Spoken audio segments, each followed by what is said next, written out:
The ZODIAC station floated silently in space, its crystal windows sparkling like diamonds in the starlight.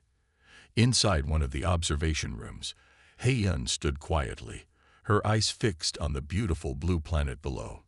Earth looked peaceful from up here, like a marble wrapped in white clouds and blue oceans. Hei-yun was different from the other observers on the station. While most of them watched Earth to study human weapons or machines, she loved watching the simple things. She enjoyed seeing children play in parks, old couples walking together, and people sharing meals with their families. Junior anthropologist Hei-yun, please report to the director's office, a soft voice announced over the speaker system. Hei-yun straightened her silver uniform and checked her reflection in the window. Her long dark hair was neatly tied back, and her pale purple eyes, a mark of her Virgo heritage, looked bright and alert. She took a deep breath and headed to the office. Director Kita's office was at the top of the station. The walls were made of clear crystal, showing the stars all around them. The director sat at his desk, looking through glowing screens of data. "Sit down, Hei-yun," Director Kita said, turning off the screens with a wave of his hand. He was tall and had kind eyes, though he always tried to look serious. "I've been reading your observation reports." Hei-yun sat down carefully. Her reports were different from the others. While most observers wrote about human technology and potential threats, she wrote about their art, music, and daily life.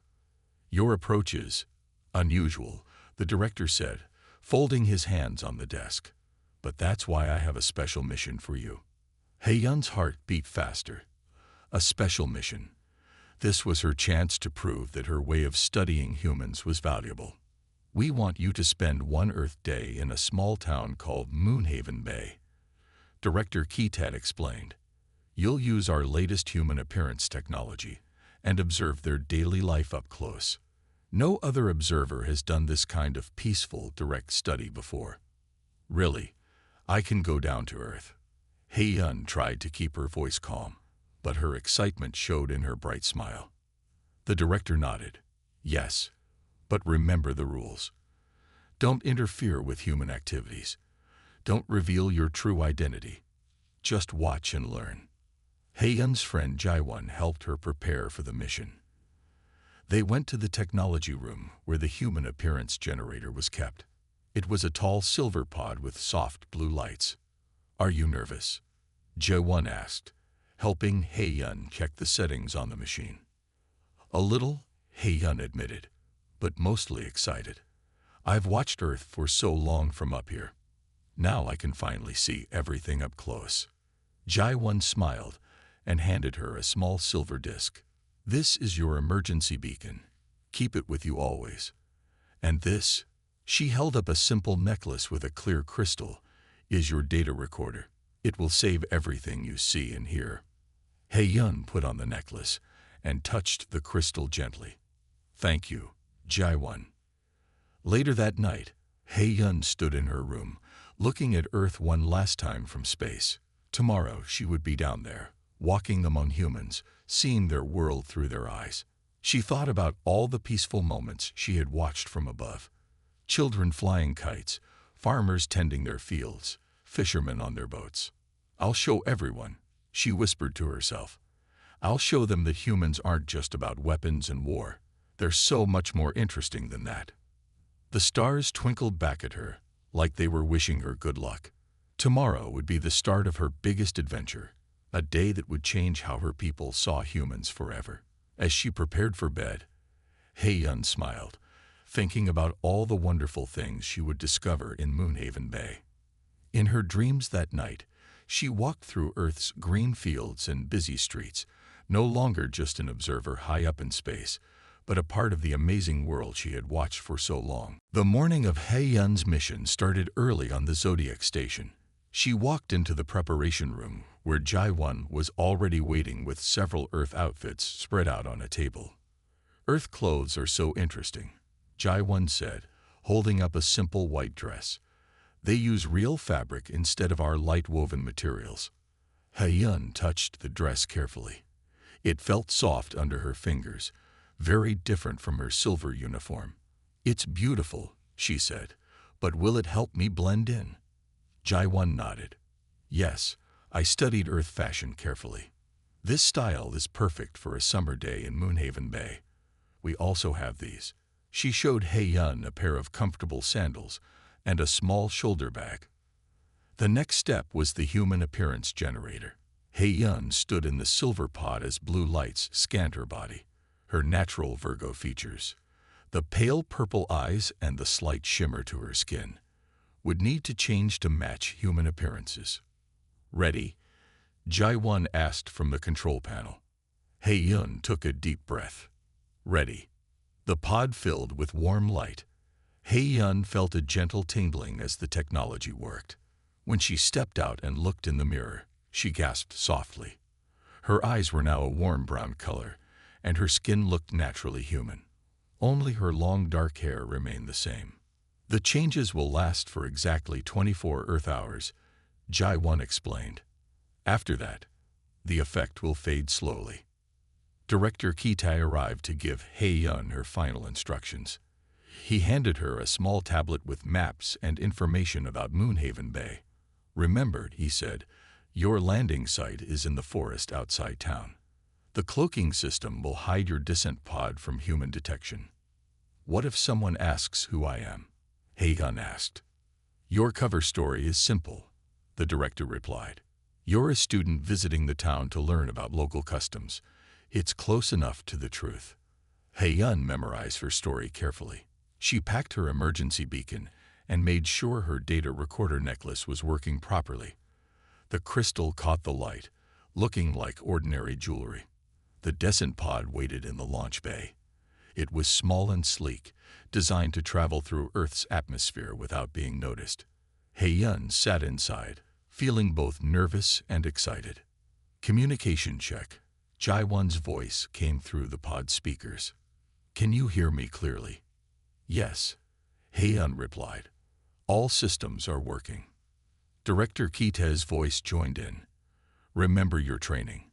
Stay calm, observe, learn, and most importantly, stay safe."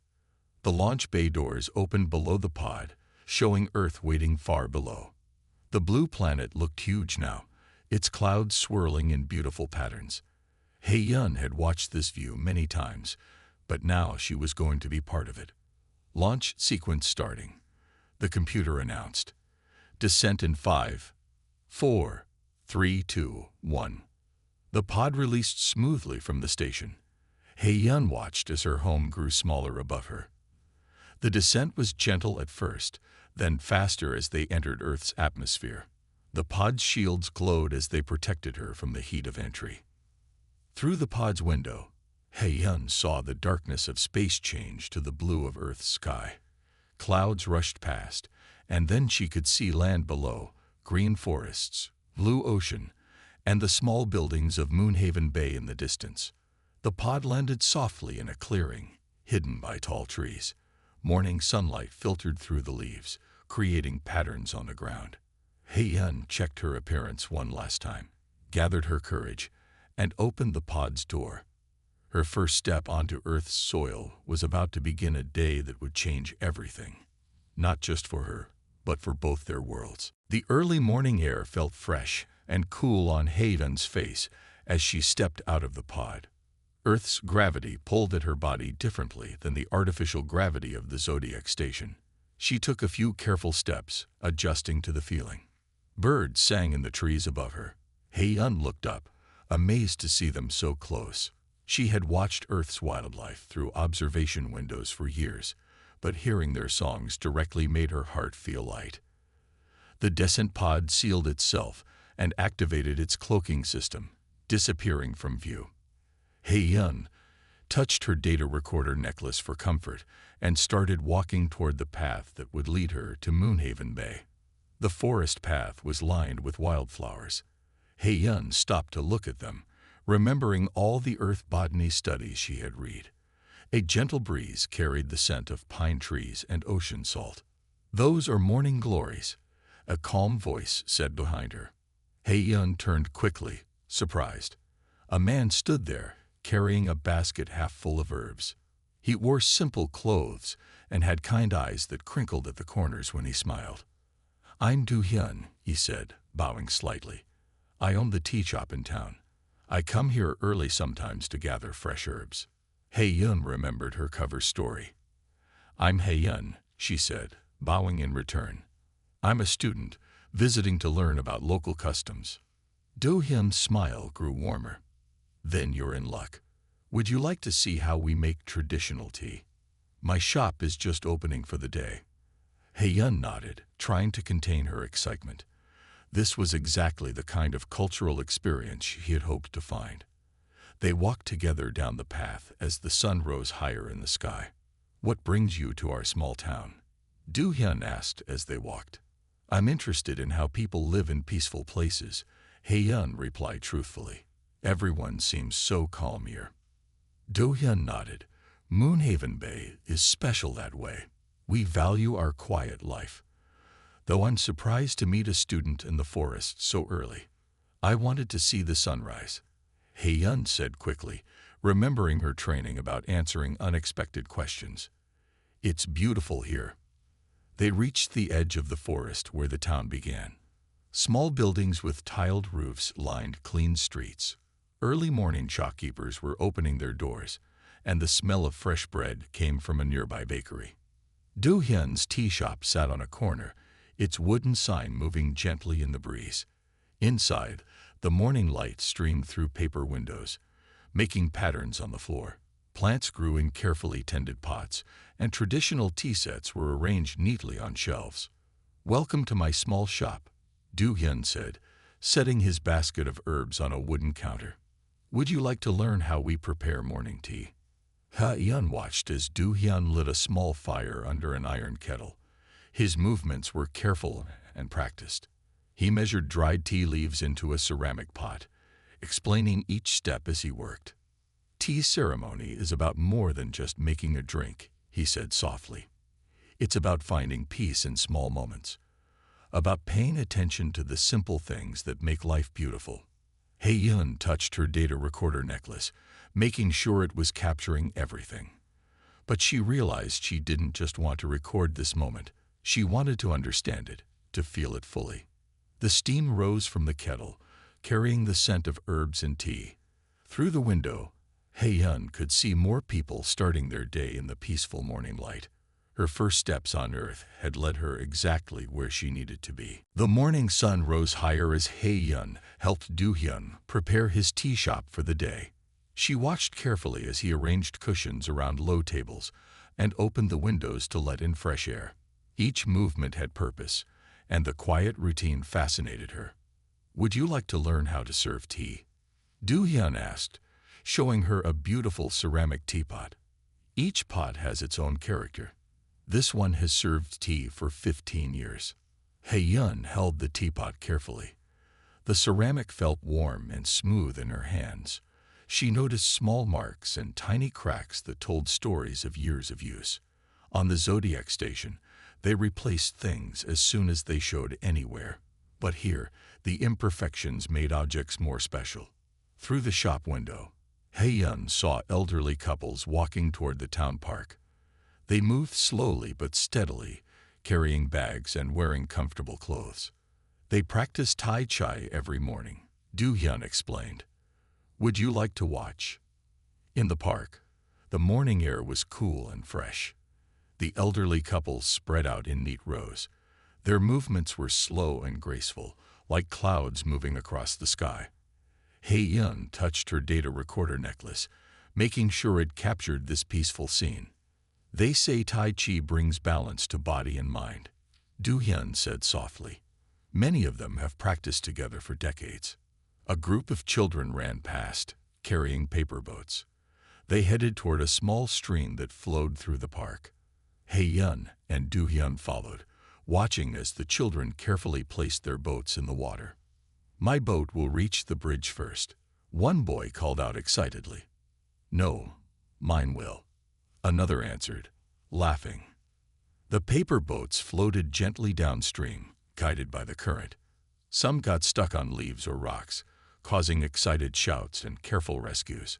Hei-yun smiled, remembering all the times she had watched similar scenes from high above in space. Children find joy in such simple things, Do-hyun said. Sometimes I think they understand life better than adults do. They walked back to the tea shop as the morning grew warmer. More customers arrived, and Hei-yun helped Do-hyun serve tea. She learned how to hold the cups properly, how to bow politely to customers, and how to recognize when someone's cup needed refilling. An old woman who came for her daily tea smiled at Hei-yun. "You have gentle hands," she said. "Perfect for tea service." Hei-yun bowed, feeling warmth spread through her chest. Here she was, a Virgo anthropologist from light years away, learning to serve tea in a small earth shop. The simple task felt more important than all her years of distant observation. "You're a natural at this," Do-hyun said as they cleaned cups between customers. "You have a calm spirit."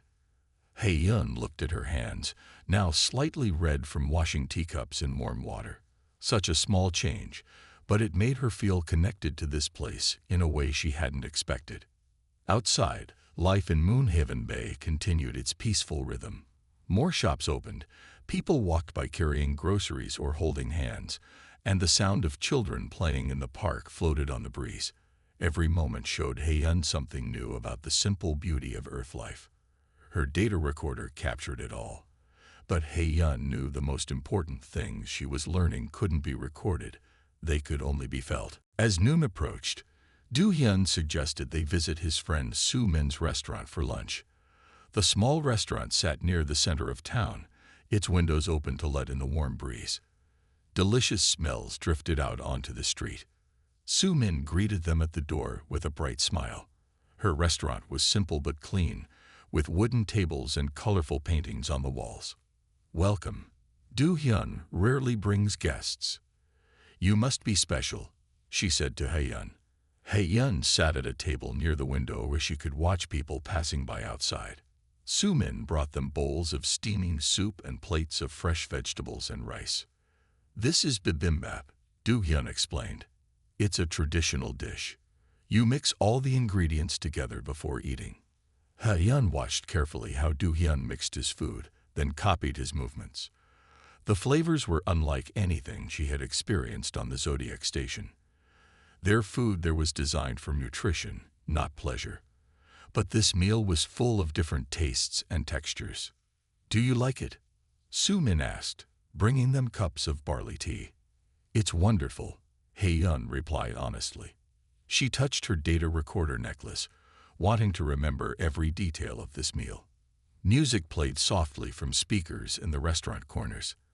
Hei-yun noticed how the other customers moved slightly to the gentle rhythm as they ate. "That's a traditional song about spring," Soo-min explained when she saw Hei-yun listening. "About cherry blossoms falling like snow." Through the window, Hei-yun watched cherry blossom petals drift by on the breeze. They swirled and danced in the air before settling on the ground. On the station, everything was permanent and unchanging. But here, people found beauty in things that didn't last. "We're having a small music festival in the town square this afternoon," Soo-min said. "Local musicians playing traditional songs. You should come." After lunch, they walked to the town square. Musicians were setting up their instruments under a large old tree. Its branches spread wide, providing shade for the gathering crowd. Hei-yun watched as an elderly man carefully tuned a stringed instrument called a gaegeum. His fingers moved across the strings with practiced ease, creating beautiful sounds that seemed to float on the air. "Each song tells a story," Do-hyun explained as they found a place to sit. "About nature, love, changing seasons, or daily life." The music began softly, like a gentle rain. More instruments joined in, creating layers of sound that made Hei-yun's heart feel full. She closed her eyes for a moment, letting the music wash over her. When she opened them again, she saw how the afternoon sunlight changed colors as it filtered through the tree leaves. Everything seemed to glow with a warm golden light.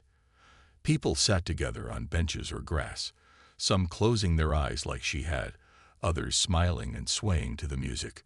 This was so different from the formal concerts on the ZODIAC station, where everyone sat stiffly in rows and clapped at exactly the right moments. Here, people enjoyed music in their own ways, finding personal meaning in each song. Hei-yun realized that her people had been wrong about humans in many ways. They weren't just the noisy, chaotic beings they appeared to be from space. They created beautiful things, found joy in simple moments, and understood truths about life that her own advanced civilization had forgotten. As evening approached, the town of Moonhaven Bay prepared for its Harvest Moon Festival. People hung paper lanterns in the streets, their soft light beginning to glow as the sun started to set. The air filled with the scent of traditional foods cooking at small street stalls. Do-hyun led Heo-yun through the growing crowd. "The Harvest Moon Festival is special here," he explained. "People say it's when the barrier between earth and sky becomes thinner." Hei-yun touched her data recorder necklace, thinking about how true those words were. Here she was, a being from the stars, walking among humans during their moon festival. "I want you to meet someone," Do-hyun said, guiding her toward a small house near the festival grounds. "My grandmother has lived here all her life. She understands our traditions better than anyone." They entered a neat garden where an elderly woman sat on a wooden bench. "Madame Yoon," he looked up as they approached, her eyes bright and alert. Something in her gaze made Hei-yun feel as if the old woman could see right through her human appearance. "Grandmother, this is Ha-yun," Do-hyun said. "She's visiting our town to learn about our customs." "Sit with me, child," Madame Yoon, he said, patting the bench beside her. "You've come from very far away, haven't you?" Hei-yun sat down carefully. "Yes, very far," she answered truthfully. "The stars are clearer here than in the big cities," Madame Yoon, he said, looking up at the darkening sky. "Our ancestors believed they could read messages in them. They said some stars held special wisdom." Hei-yun followed her gaze upward. Somewhere up there, the ZODIAC station orbited invisibly. "What kind of wisdom?" she asked. "They taught us that everything is connected," the old woman said. "The stars, the earth, the people, the smallest flower, all part of one great dance." She smiled at Hei-yun. "Just as you are part of it too, even if you come from somewhere very different." Do-hyun had walked away to help with festival preparations, leaving Hei-yun alone with his grandmother. The old woman reached out and touched Hei-yun's data recorder necklace gently. "Some things can't be recorded, Madame Yoon," he said softly. "They must be felt with the heart. You understand this now, don't you?" Hei-yun nodded, surprised to feel tears in her eyes. This wise old woman somehow knew her secret, but instead of fear or anger, she offered understanding. The festival lanterns cast warm light across the garden as more stars appeared in the sky. Music and laughter drifted from the town square. Hei-yun sat quietly with Madame Yoon, listening to stories about the moon, the stars, and the connection between all living things. "Our stories say that visitors from the stars would come one day," the old woman said. "Not with weapons or machines, but with open hearts, ready to learn." She patted Hei-yun's hand. "I'm glad they were right." In that moment, Hei-yun understood something important. Her people had spent years studying Earth from a distance, but they had missed the deepest truths. These humans, whom they thought primitive, understood things about the universe that all the ZODIAC station's advanced technology couldn't measure. Night settled over Moonhaven Bay as the Harvest Moon Festival continued. The streets glowed with paper lanterns, and the sound of traditional music filled the air. Hei-yun walked through the festival with Do-hyun, aware that her time on Earth was growing short. Her communication device, hidden in her bag, made a soft sound. Director Kita was trying to contact her. Hei-yun excused herself and found a quiet corner behind a festival stand to answer. Junior anthropologist Ha-yun. Director Kita's voice came through clearly. "Your 24 Earth hours are nearly complete. The extraction team is ready. Please proceed to the designated meeting point in the forest." Hei-yun looked back at the festival, at the happy people celebrating under the moonlight. "Director," she said carefully, I have learned so much today. There is still more to understand. Your mission was for 1 day only, the director reminded her. We need your data and observations. Do-hyun appeared nearby, carrying 2 cups of warm tea. His kind smile made Hae-yun's heart feel heavy. I brought you some evening tea, he said. Tomorrow, I can show you how to make it yourself. Tomorrow. The director's voice came through her hidden communicator. Hae-yun, you know that isn't possible. Hae-yun looked at the tea Do-hyun offered her. Steam rose from it like tiny clouds in the cool night air. All day, she had learned about human life, but now she realized she had also learned about herself. Director, she said quietly, moving away from Do-hyun for a moment. The humans here understand things we don't. They see connections we have missed. I request permission for more observation time. There was a long pause. Hae-yun could hear the festival music playing, children laughing, and older people telling stories. Each sound represented something precious she had discovered today. Your report first, Director Kita said finally. Then we will discuss extending your mission. Hae-yun agreed and turned back to Do-hyun. She accepted the cup of tea, feeling its warmth spread through her hands. Thank you, she said. I would very much like to learn how to make this tea tomorrow. Wonderful, Do-hyun smiled. The tea shop opens at sunrise. The morning light makes everything look different. You'll see. They walked together through the festival. Hae-yun watched families sharing food, friends dancing to the music, and elderly couples sitting together under the stars. Her data recorder had captured everything, but the most important things were stored in her heart. Later that night, as the festival began to quiet down, Hae-yun met briefly with the extraction team in the forest. She handed over her data recordings, but kept her human appearance generator. I'll need it for tomorrow, she explained. The team leader looked uncertain, but finally nodded. Director Kita said you might ask for this. He also said to tell you. Sometimes the best observations take time. Hae-yun walked back toward town, where Do-hyun had offered her a small guest room above the tea shop. Tomorrow she would learn more about making tea, about human life, and about the wisdom hidden in simple moments. Her mission wasn't ending.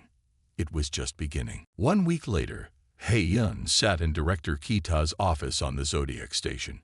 The crystal walls showed the familiar view of Earth below, but now she saw it differently.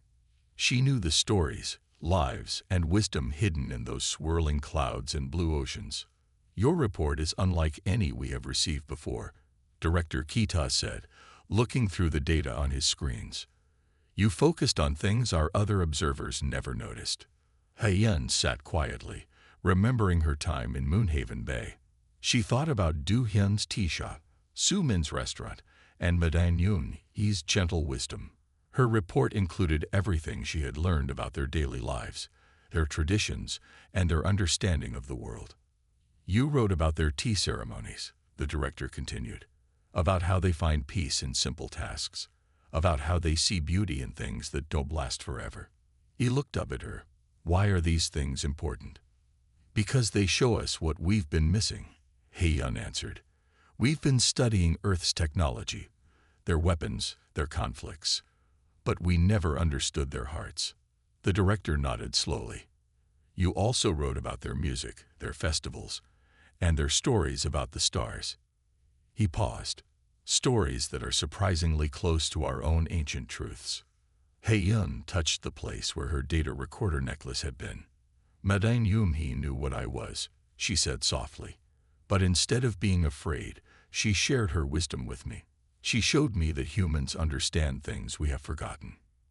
Through the crystal walls, they could see the lights of cities appearing on Earth's dark side. Hae-yun knew that in Moonhaven Bay, Do-hyun would be closing his tea shop now. Soo-min would be serving dinner in her restaurant. And somewhere, Madame Yoon-hee would be watching the same stars that shone above the station. Your approach to observation has shown us something important, Director Kita said. Perhaps we need to change how we study Earth. He turned off his screens and looked directly at Hae-yun. Would you be willing to lead a new research team? one that focuses on understanding human culture and wisdom. Hei-yun felt joy fill her heart. Yes, she answered. But we need to do more than just watch from above. We need to learn from them, just as they will one day learn from us. The director smiled. Then I have good news. The council has approved regular observation visits to Earth. You can return to Moonhaven Bay next month. Hei-yun looked down at Earth, remembering Do-hyun's words about how morning light makes everything look different. Her one dreamy day on Earth had changed everything. Not just for her, but for both their worlds. Soon, more observers would walk among humans, learning their wisdom and sharing it with the ZODIAC station. And one day, when humans were ready, both civilizations would share their knowledge openly, making the universe richer with their combined understanding. As she left the director's office, Hei-yun smiled, thinking about her next cup of morning tea in Do-hyun's shop. Sometimes the biggest changes start with the smallest moments, like watching cherry blossoms fall or sharing stories under the harvest moon.